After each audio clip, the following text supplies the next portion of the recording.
Well, it is our time for our Wednesday backbench battle. And a very good morning to Labor MP Julian Hill and the Liberal MP Keith Wallahan. Folks, Paul Keating, he's blasted our top spy Mike Burgess for undermining the government's efforts to stabilise relations with China. Julian, to you first, do you agree with what Paul Keating has had to say about the ASIO boss, that he should be turfed out? No, I think he's wrong on this issue. Mr Keating's views are well known, and he's a former leader of Australia who we talked about previously in our little segment here, who I deeply respect, and I think Keith, in many respects, expressed the same view.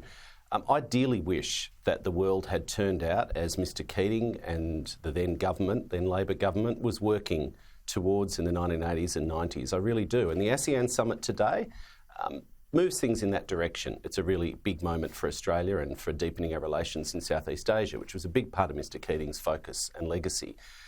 But it's a fact that the world and the region is worried about sabre rattling, is worried about pressure or breaking of the rules-based international order from which Australia has long benefited. And the government is focused on deterring conflict, not provoking conflict, on deterring conflict.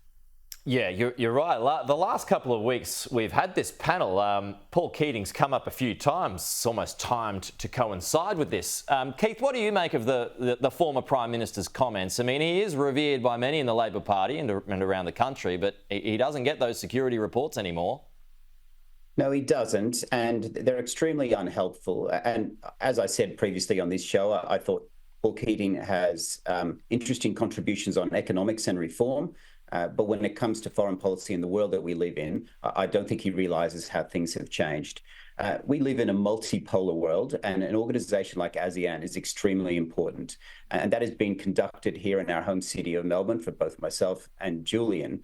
And we've seen also in Canberra in the Parliament, where we've had the leaders of Papua New Guinea and the Philippines address our Parliament in joint sittings. And then there was a speech recently at this summit by the Prime Minister of Singapore.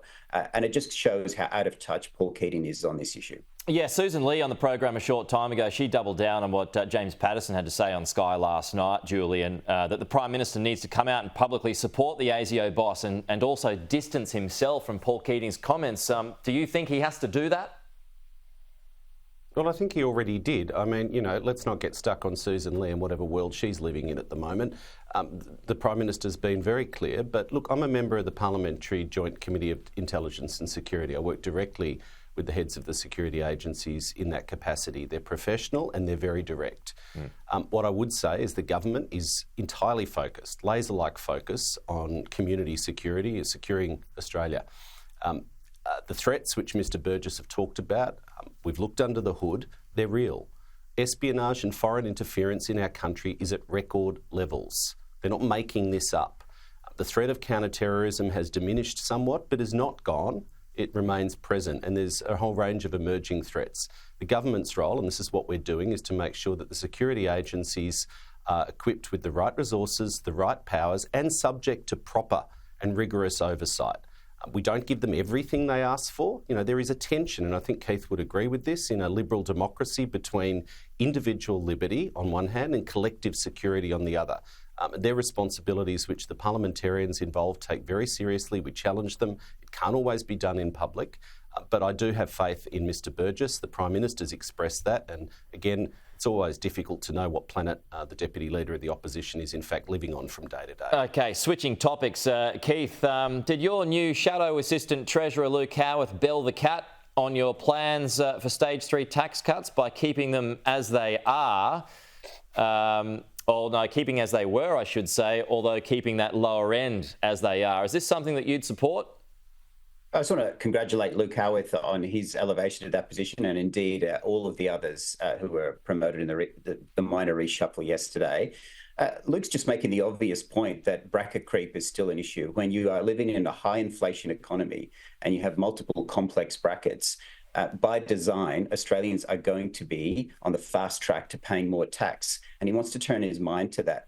As we've said many times, we will present our considered tax policy to the public before the election. Makes sense, though, doesn't it? I mean, I know this has been spoken about before, but I mean, is that a way to blunt the Labor argument? Well, we're going to do our homework and present a credible policy going forward. on tax reform that addresses bracket creep. Bracket creep is the thief in the night that affects every Australian, and we must look at it. And this government is not looking at bracket creep. What about his other argument? Chipping off your super to pay for your first home. Is that a way to get into home ownership? It's a previous plan of yours. Next to cost of living, home ownership is a serious issue, and all consideration should be on the table. Go for it. Go for it, Keith. Superannuation belongs to the people, and it belongs to them. So if there's choice about where they put it, and it helps young people get a home of their own, that's a very good idea. I certainly think that should be part of the mix. Why not be open to that, Julian? I mean, people's super is, at the end of the day, their money, and if it helps them get a first home, why not use that? Let's be clear. I mean, that policy, Super for Housing, would win a gold medal for policy stupidity.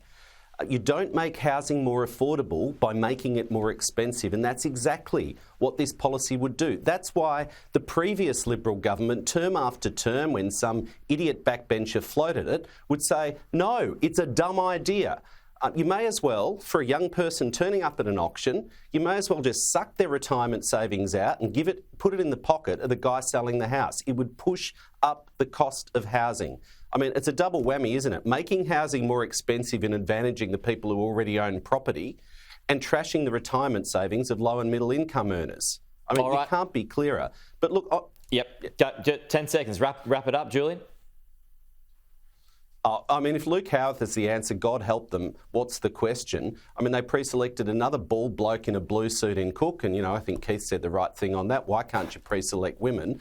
But, I mean, really, Peter Dutton's obviously desperate. He's promoted a whole bunch of people. He said it yesterday, actually. He's promoted a whole bunch of people into assistant minister jobs that don't even exist. Keith, he's got far more than you can ever have in government. Why didn't you get a Guernsey, Keith? Julian started off quite polite and considered, and he's really gone into crazy town himself this morning. I think we've pre-selected an amazing candidate in Simon Kennedy in Cook. He will have an enormous contribution to make in the parliament. Why can't you pre-select a woman, ever? We are pre-selecting women in the party, and we certainly have here in Victoria. We have in Higgins, we have in Monash, we have women leading in Kooyong. We're certainly pulling our weight here, and we're doing it in a democratic way. You went backwards at the last election. We're doing that work, Julian. Hey, Keith, why didn't you get a Guernsey yesterday with the promotion? I am in a very marginal seat, and I take being the representative for Menzies very seriously. Sending a message to the boss here. You're going to put your hand up for the next one.